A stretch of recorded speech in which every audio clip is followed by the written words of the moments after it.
recording. Hi, it's Matt, the 1 Minute Gardener here.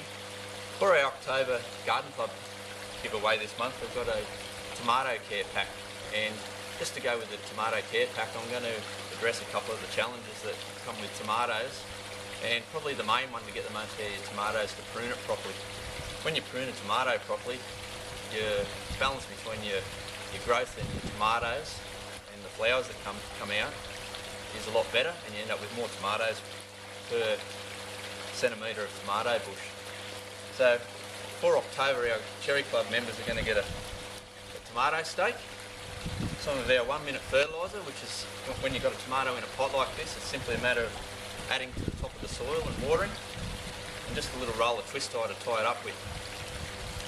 So firstly we start by putting the stake in nice and close to the tomato.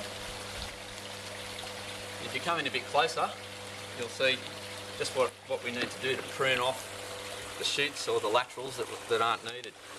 So when you're growing a tomato, you can tell very early whether you've got a flower shoot or a lateral.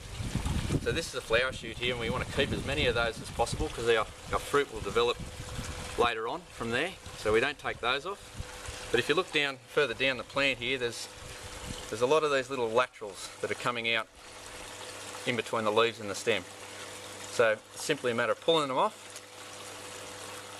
and by removing these from the tomato, later on as it grows up further, you send a signal to the top of the bush to produce more flowers, and from the extra flowers comes the fruit.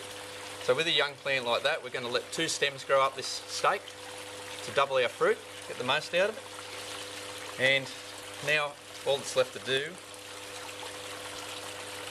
is tie it up so it doesn't blow around in the wind.